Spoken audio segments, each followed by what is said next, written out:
Welcome to the Market Mystics podcast, where we discuss what's happening in the cryptosphere and trading on earth as it is in heaven. Buckle up and huddle on while we dive in and get weird. Here are your hosts, Joshua and Kim.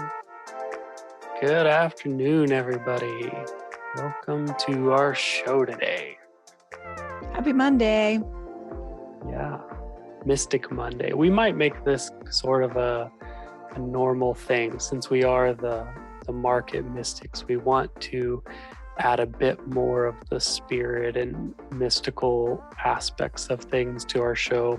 And so we might just make Mystic Mondays a regular occurrence, maybe not every Monday, but maybe often, and hopefully focus a bit more there. And then Thursdays we'll just do whatever. Maybe it'll be mystical, maybe it'll be not as much, but yeah. Right. Well, just to start, if any of you are looking at the markets today, you're obviously seeing a lot of red. So we have Bitcoin down basically 6% in 24 hours, 13% over 7 days. Ethereum down 8.5% for 24 hours and 14.5% for 7 days. And as always, it's my favorite thing to look for something that's not partnering.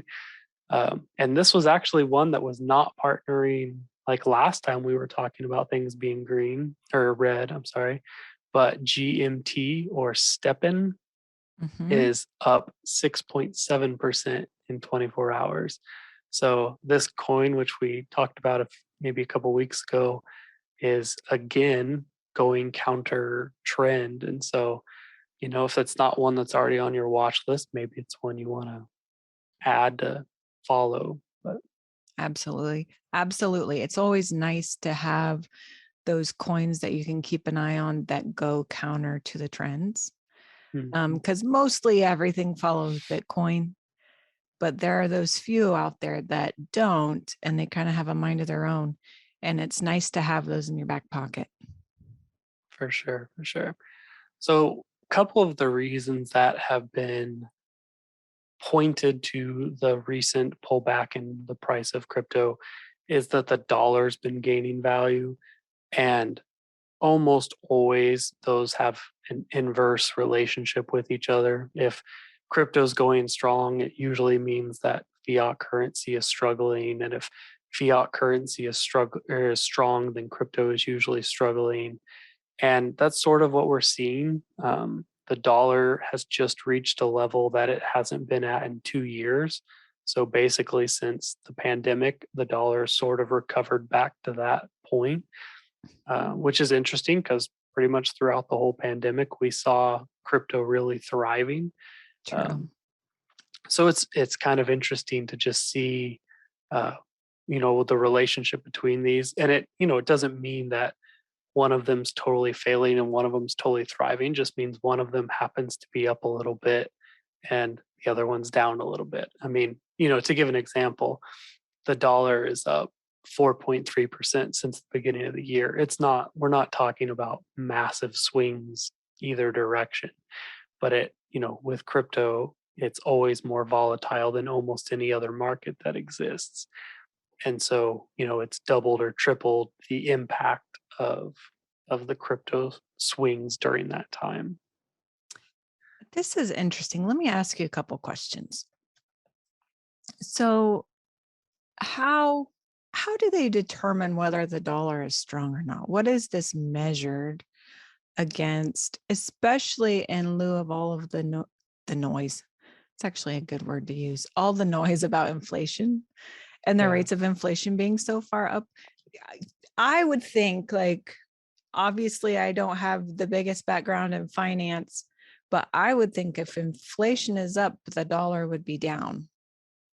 Well, the particular study that the 4.3% came from tracks the dollar's value against other major fiat currencies.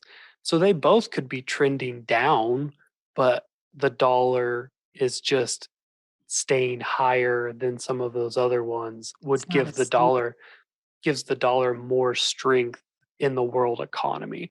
And that's really what this is looking at is what is the dollar's power in compared to the euro and some of the other major ones. And I can tell you I've noticed that because I've been comparing the dollar and euro for a few months now, and it used to be every $1 was um, 117 euro. So I mean, it was 17 cents of a Mm. euro more, um, and now it's a dollar 9 to 1 euro. Oh, And so, I mean, it certainly has closed that gap in comparison to that one currency. Uh, hmm. and that's really just what we're looking at is how does it compare to that? Um, it'd be Yeah. interesting to really track the dollar and Bitcoin and see, their relationship with each other. I mean, mostly in my experience, if the world economy seems strong, Bitcoin is sort of pulling back because it tends to be a safe haven for investors, or maybe not a safe haven, but a alternative, a way to diversify their accounts. Sure. And if the normal markets are thriving, then they're going to stick with what they're used to. And if the normal markets are struggling, they're going to diversify more. This is interesting. I I say this because a couple years ago, when I was first starting into crypto, and I've talked about this before, the father led me there. He showed me that crypto is kind of kingdom. It's like a kingdom way of finances and something new. Um, and by the way, let me put this disclaimer. We are not financial advisors. We're not giving financial advice.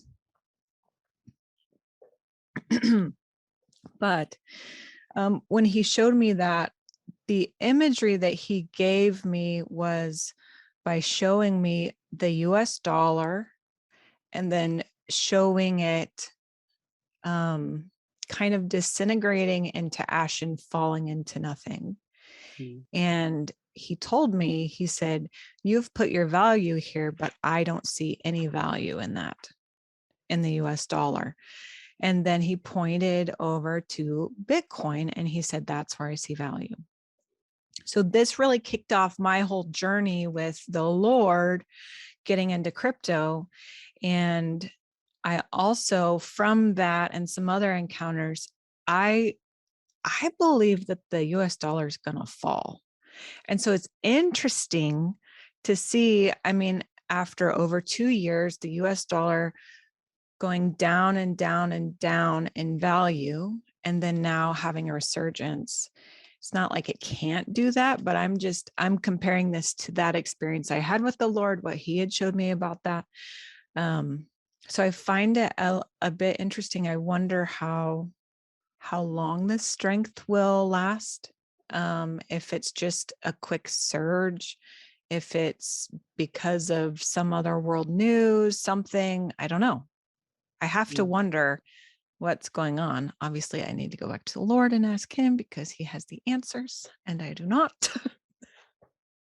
I think one of the most interesting parts of the mystic movement is, I mean, basically mystic means you believe you have a personal connection with God and he can share intimate details with you about your life or your environment or, whatever, but you believe you have a direct connection. It's essentially what being a mystic is. But one thing I've noticed a lot is the timing of some of the things tend to be what mystics struggle with the most. Mm, yeah, And I wonder if some of that is not because, well, I believe everybody has free will and has the power to create whether or not they're following Yahweh or not. sure. And there's so many things up in the air that sometimes we're shown something and it's just a possibility of something to come. Sometimes we're showing something and we think it's immediate, but it's 10 years away. And True. it's really just about positioning and preparing for that. Um, and it makes me wonder, with what you saw with Hmm. this, was he moving you towards a different type of financial system so that you could start preparing to build it and have that in place. And, maybe what he showed you wasn't going to happen for 20 years, Right. but maybe he just needs you in this sooner than 20 years down the road. And, we've talked about this several times, but something we're really passionate about is building parallel systems, building these communities that are decentralized and operating um, not in exclusion to other things, but in tandem with the current systems, using a different system so that if one of them were to fail, there is already a backup system implemented where the economy and people aren't crushed. Right. I mean, Right. that's really what we're passionate about doing. And, maybe that will be many, many years down the road. Maybe it'll be next month. I have no idea. But I just know that that's the journey we're on. That's the dream we're pursuing. This is true. I'm glad you're bringing this up. I think, not to sound redundant from last week and our Mystic episode last week, but so much of what the Father will show you can be fluid with time, Mm. because time is not in his kingdom. Time is not the same as it is in the kingdom of the earth, where we walk in this world. Time doesn't function the same way. And so, yes, the things that he may show me or show you, that seem like maybe it's going to be immediate, may not actually be immediate. It may be dependent on how quickly you get on board with what you're supposed to do with it. It may have to do with other people's involvement. It may have to do with the sense of urgency that he puts behind it as well. Like for me, if this didn't seem like it's impending, like this is going to happen, you need to get on board with this kingdom perspective that I've given you, then maybe I would drag my feet and not actually move on it because it doesn't seem so urgent. But Mm. sometimes he has to put that in you. There has to be this fire started, this spark that is ignited to get you to really move on things. So I guess I would ask, what else does this pertain to? Like, our dream is this that the Father's given us, like you were talking about, this new financial system that is decentralized, that is based around community, it is for people and for the improvement of their way of living. But what else? I mean, does this apply to other dreams as well? I I really believe that it applies to any dream or anything that the Father shows you. I think that there's fluidity in it. Um, there's a lot of people like to quote the verse that's like, God never changed. He's the same yesterday, today, and tomorrow. Well, yeah, I believe that's true about his character, but it doesn't mean that he doesn't change what he's doing. It doesn't mean that he doesn't change his mind or change his plan. I mean, there's plenty of examples about that in the Mhm. Bible as well, if you really look into it. And I think that's what's important to keep in mind is it's important to stay in constant relationship because the plan might change or the timeline might change or the details might change. And if you're not in constant relationship, then all of a sudden you end up somewhere and you're like, oh God, where are you at in this? And he's like, well, I turned 5 miles back there. Right. like, um, and I'm not saying that you need to live in doubt and every second say, okay, what am I supposed to do? What am I supposed to do? What am I supposed to do? I think that if he gives you a dream, you should run with that dream, but stay open to listening to him and in relationship with him. So if he says, hey, let's tweak this piece of it, let's speed up or slow down the time of this or that, Mhm. that you are you're able to flow with that and not be so rigid in your mindset that you can't accept a change of pace. I think that is so accurate. Um, One of the things that I would say is I've done this, and so I'm going to speak from my own experience, but I think a lot of people do this. Um, the Lord will give you a vision or a piece of your destiny or something that you are supposed to complete or partner with Him to do. And it is, I think it's human nature, but this is where we need to be very aware of how things are working.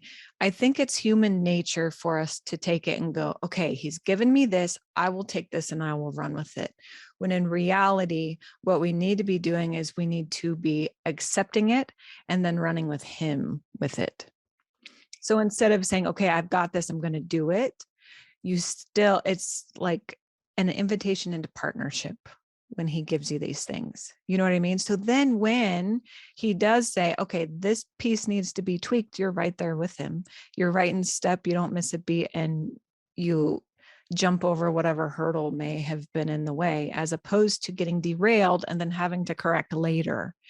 Mm. And I think it's so easy to do, at least in the culture I've been raised in. There's such a uh, there's such a pride in having independence.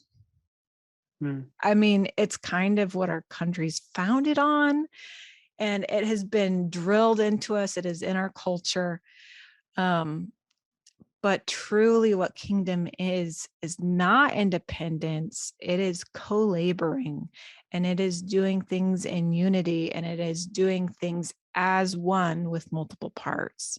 Mm. And to readjust to that can be challenging, and you have to kind of actually practice it and go through the motions of doing it day after day until it is second nature, until it is the way you function. But I think it's so important to keep in mind that when he calls you to something, it is not for you to complete, but I would say it is for you, plural. Like, you would say it is for us to complete, because it is you and the Lord and whomever else he's called to the same thing.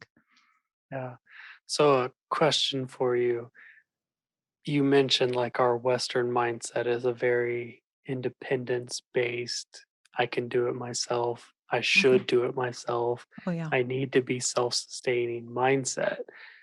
So, when you're given a dream from the Father about this is this is something he wants you to do, how do you handle the identity attacks that are bound to come up when all of a sudden he starts dropping a bunch of other people in your lap who he's also told to do the same thing, and suddenly it's not independent but it's community? Like, I mean, that sounds amazing and everyone would loves the idea of it, but I've seen in my own life that can be a challenge. Like, sometimes when you start to take ownership of something and then you realize, oh, the ownership is plural. Like, Right. so do you have any tips for what to do when you encounter things like that? Okay, I can, yes. First of all, let me just say this. I'm very passionate about identity, and it is one of the things that the Father has given me as a mandate to speak into other people, which also means it's kind of where I get attacked the most. So I can speak from experience on this. I think I think it is very easy to get to a place where you feel like, oh, some of this is being taken from you or being stolen from you, that you're no longer important to this, that, oh, obviously everyone else has other pieces of it. I must have been wrong, or I must not be needed anymore, or my input must not be necessary. Those things happen so often. Except again, I think if we go back to that initial mindset of it being us, so it is me and the Father in the beginning, because that's who he included. But if you're continuing to walk with him, then when these other people who have gotten the same vision and have similar mandates for the same like realm of space, whatever project you're doing or whatever piece of kingdom you're working on, when they come into play, you'll hear his, like the Father's voice through what they're doing as well. And I think we have to keep in mind that it would almost be naive of us to think that any one of us would get the full picture. Just like the different characteristics of the Father, right? Mhm. So it would be impossible for him to reveal the whole entirety of himself to one person because it would be too much for any of us to comprehend. But what he does instead is he reveals different facets of himself to all of his creation so that when you look around, you can see different pieces of him, right? If I look for him in the leaves blowing in the wind on a tree, I will find him, right? If I look for him in Josh, who you are and how you operate, I will find him because that's what I'm looking for. And so when you go into these projects and these other people start coming on board and they have similar vision and they have a piece of it and it's really big to them too, I think you have to start looking for him in that. You know what I mean? And it's very easy to go back into that. Well, obviously, I'm not important in this. Obviously, I didn't get the whole thing. I must have had it wrong. Let me just say, I don't think that's the case. You have to put that stuff to the side and realize that he put it in you because you're involved and you're important to it. He put it in them because it's important that you're all able to work together so that you can have more of the full picture of him, right? I don't know. That was probably a really long answer to that very short question. No, I think it was great. That tends to be an area that a lot of people are hit. They get knocked down, they get tempted to think wrong thoughts in that area. And like you said, it usually your adversary comes against you in the area that your dreams are going to be in. Mhm. And so, if your dreams are to to function with the aspect of God as healer, then you're probably going to be attacked in your health. And Mm, if you function in the aspects of identity and kingship, then you're probably going to be attacked in your identity. And right. it's so interesting because I've seen it my whole life in people where it's like, wow, like how are they called to do this? And um, all of a sudden they're like totally failing in that arena. Mhm. But that just tends to be because that's what you have to go through in order to be on top of it. I heard someone say once that you can never uh, have authority over something that you are still under. And so if I need to have authority in the financial system of the world, then I can't still be under the financial system. I have to go through whatever it looks like. It's going to look different for every person, but whatever that looks like, maybe face poverty and lack and all of this stuff in order to be able to step out from underneath that and so that I can rise to a place of governance over it. Right. It just seems to be something that's regularly your adversary is something directly tied to you. I think so. I mean, I know people exactly like you said, some people who are 100%, well, I wouldn't say 100% because they have a lot. Everyone has a lot that they were made with. Yeah. Okay. But someone who is very much one of their mandates is healing and they have a real gift for it. I've seen miracles happen through them working with the Father, with other people, but their health is majorly attacked.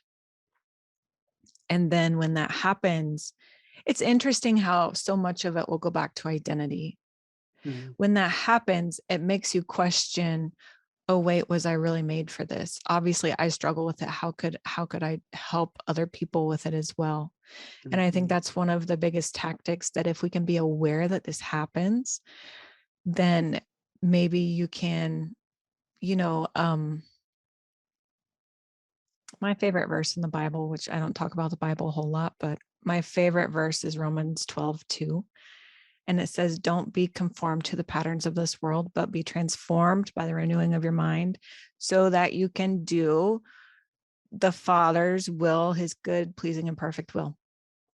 But I think there's so much that if we're operating in the spirit of who we're supposed to be and what we're supposed to be doing, and then you have these attacks come, if you can have your mind have the strength enough to not conform to the patterns of this world, saying, oh, if this, then that. This is logic. This is the tree of knowledge.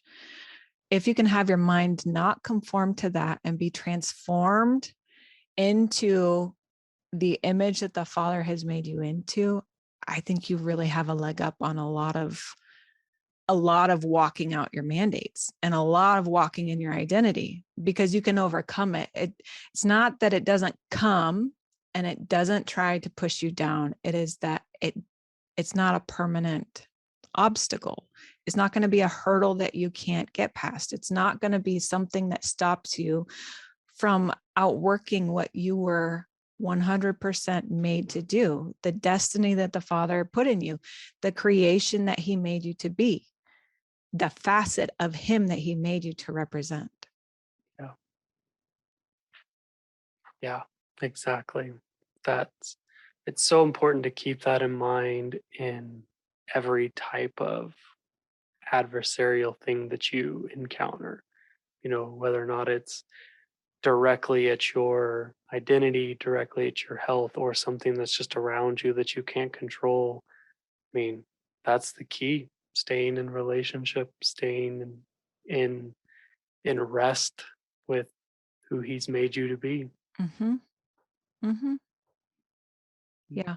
I think the beauty of it is you don't actually have to do anything to qualify to be Right. who he's made you to be. Like you don't go through some interview process. You don't make your resume and make it perfect and talk yourself up. He's already said this is who you are.